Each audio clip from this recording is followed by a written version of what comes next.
200 meters, turn right. Turn right.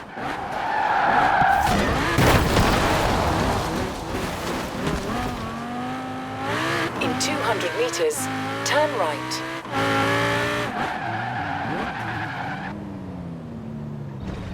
Turn right.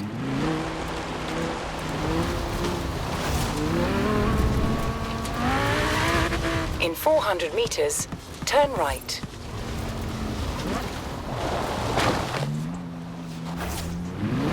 Turn around when it is safe to do so.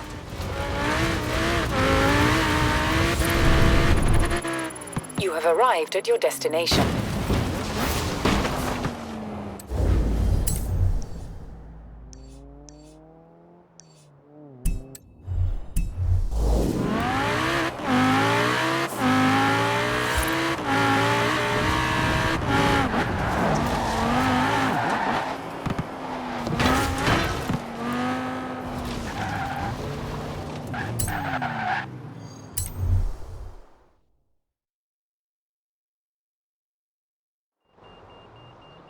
Great to see you. We're shooting a documentary about car culture in the UK, and I need a second driver.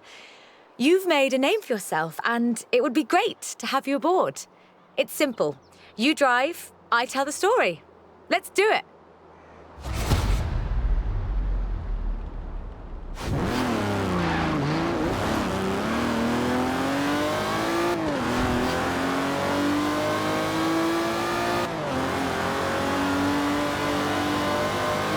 From Aston Martin to McLaren and Bentley, Great Britain is home to over a century of automotive excellence. I'm Rebecca Dawson. Welcome to British Racing Green, a documentary celebrating that history. The Aston Martin DB5 Vantage was the quintessential Grand Tourer of the 1960s. Combining British engineering and Italian design.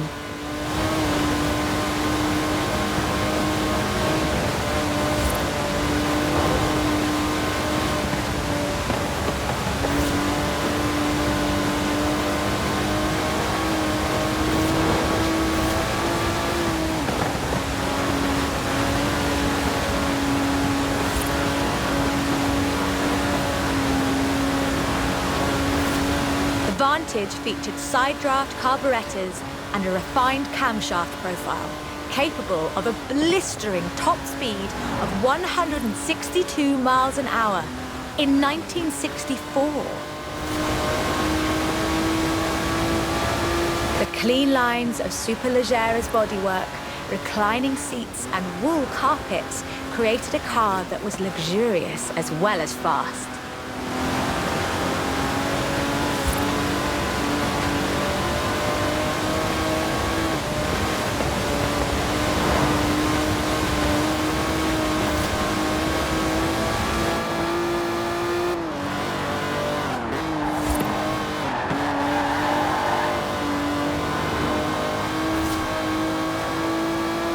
This car would form the basis for the DB range, with later cars improving on the design in many ways.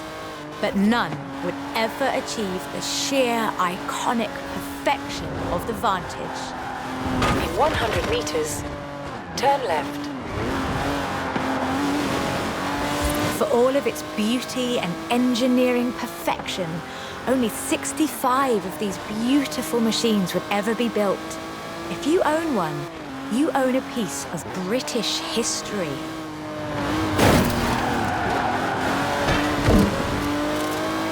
In 200 meters, you will arrive at your destination.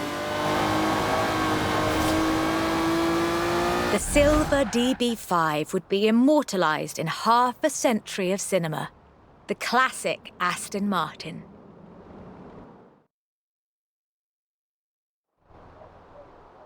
But in 2016, a new DB was unveiled, heralding the dawn of Aston Martin's second century. The DB11 is the first production turbocharged Aston Martin. But is it a worthy successor to that legacy? The short answer is yes. It's bold, responsive, and agile, with perhaps the best GT chassis in the world. And listen to it.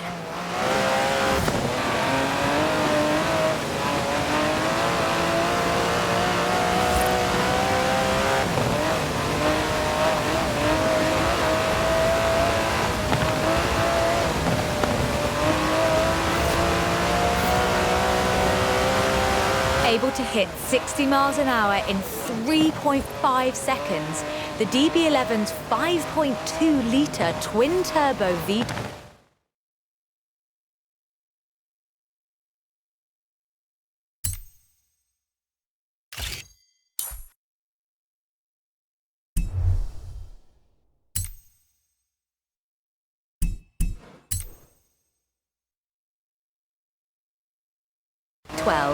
boasts a top speed of over 200 miles an hour.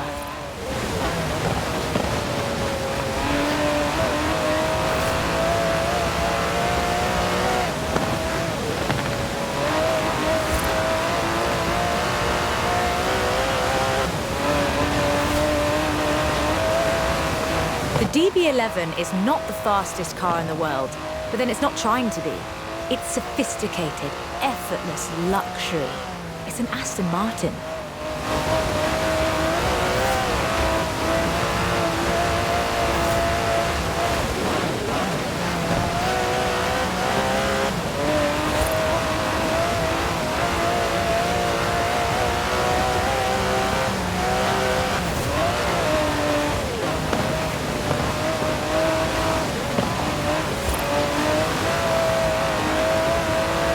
The DB11's front strakes channel air to create a virtual spoiler, providing downforce without compromising the car's clean lines.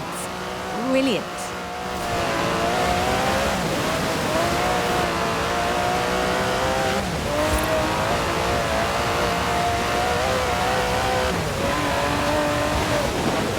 Most importantly, I think, the DB11 proves that Aston Martin is ready for another century of beautiful cars.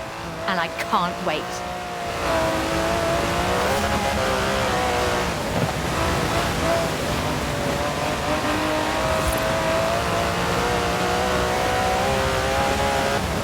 Beautiful as they are, Aston Martins are only one of many cars made in the United Kingdom.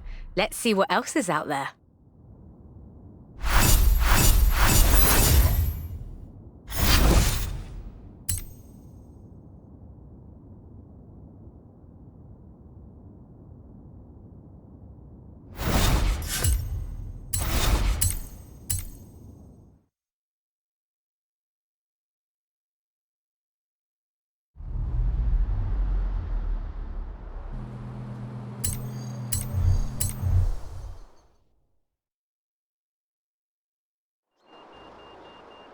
This is shaping up nicely. Time for a change of pace, though. At least at first. The next segment is about Land Rover, and we'll be starting out with the Type 3.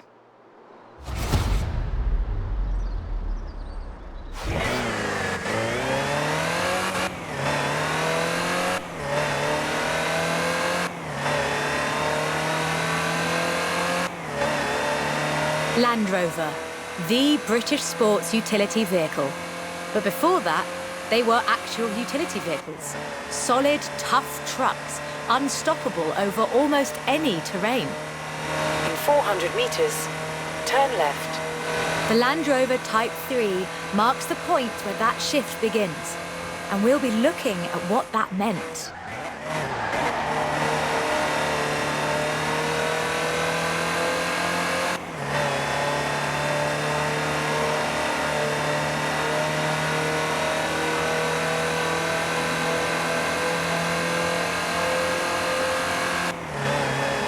Land Rovers have taken on almost every task imaginable. They've been generators, tractors and ambulances. They've brought peace and carried medicines to disaster zones. They've even been buses. Over 500,000 Series 3s were built, and over 70% of those are still on the road today. They were extensively exported and built under license abroad. Belgium, South Africa, even Australia and New Zealand. With a robust chassis and signature Land Rover engineering, the Type 3 also marked the first time that buyers could choose interior options, like seat box protectors and cubby boxes.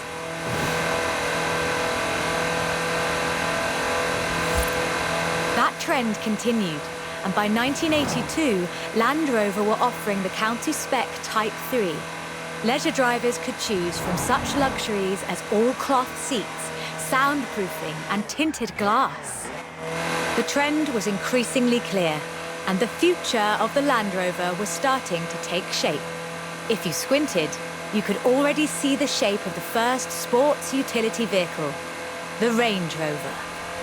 While the stock Type 3 would never be particularly fast uphill, there is almost no hill that it couldn't climb, or down for that matter, if you've put a proper winch on it.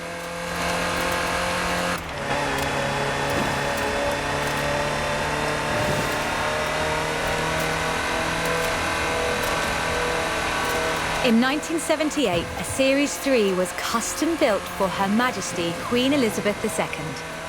It only had 1,892 miles on the clock when it was auctioned into private hands.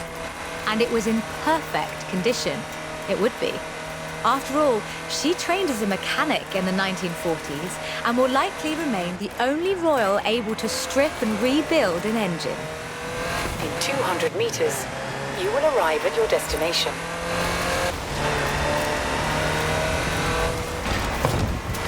Along with the Range Rover, others would follow.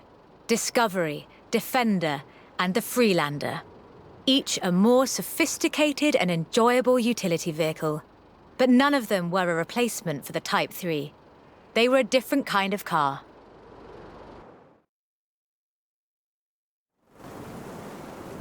The Type 3 was arguably the first sports utility vehicle, an evolution of the design that would lead ultimately to this. The Bowler Nemesis, an off-road racing vehicle that turned into a production SUV, the Nemesis EXR. It sports a turbocharged 5-litre Land Rover Jaguar engine, crammed into a carbon fibre chassis with integral roll cage. It even has the grille, headlights and rear lights from a Range Rover.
This is an all-terrain supercar.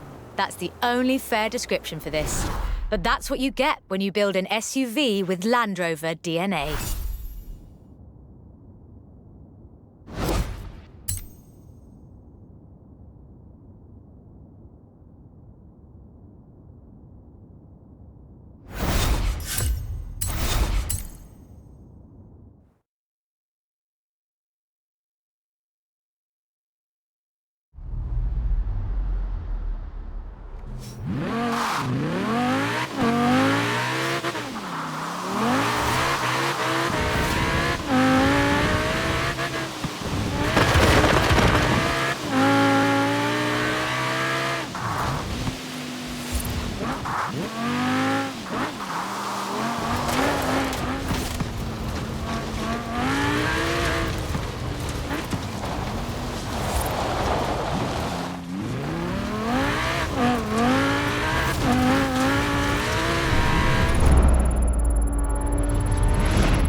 Turn around when it is safe to do so.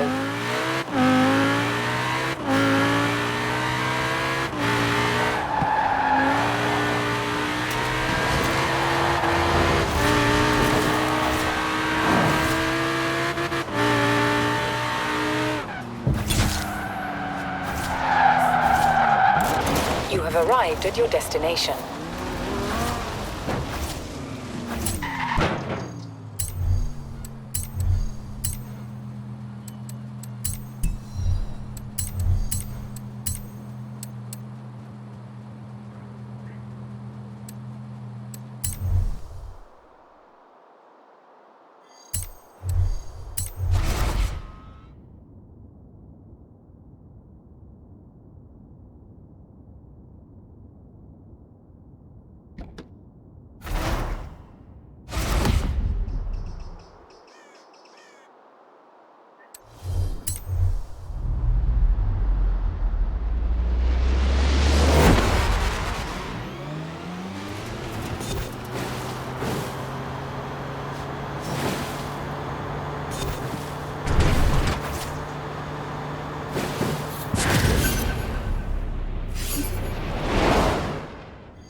400 meters, turn sharp left. Turn around when it is safe to do so.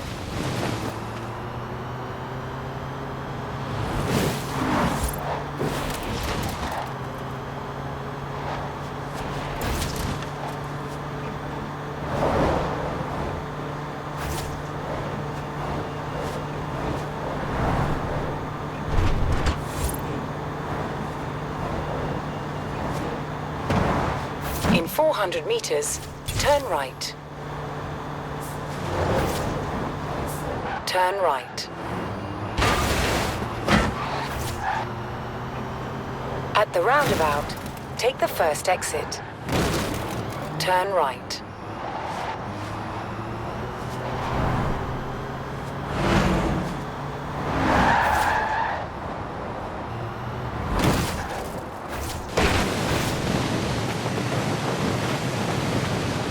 You have arrived at your destination.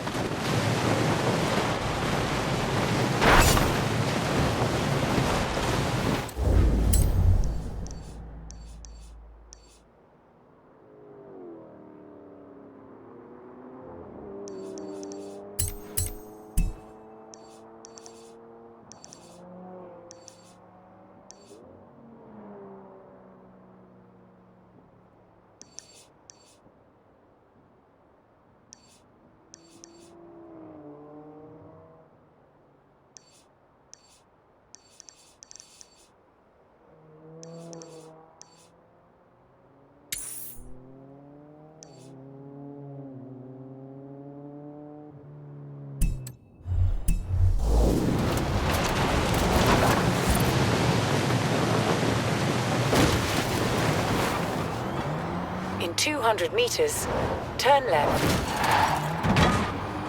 Turn left. In 100 meters, turn left. In 100 meters, turn sharp right.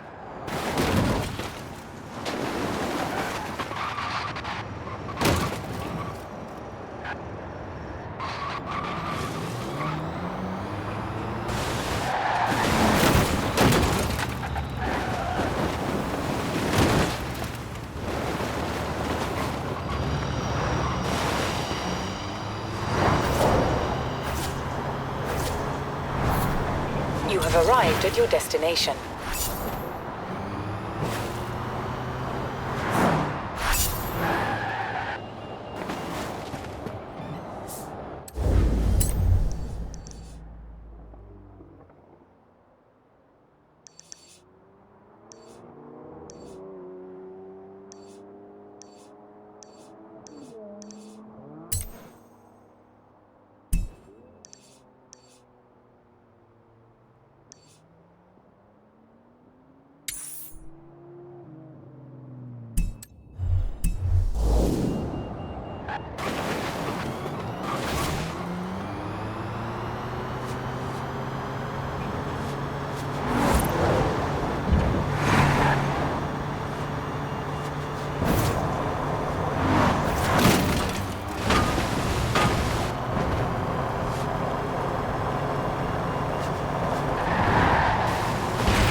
You have arrived at your destination.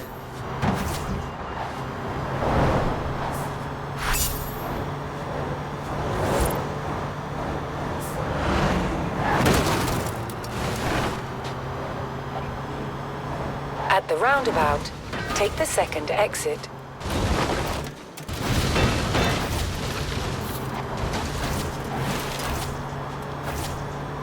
In 400 meters, turn left. Turn left.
Turn around when it is safe to do so.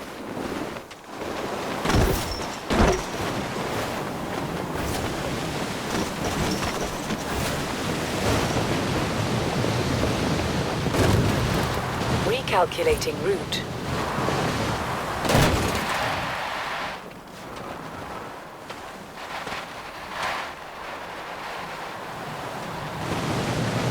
In 400 meters, turn right.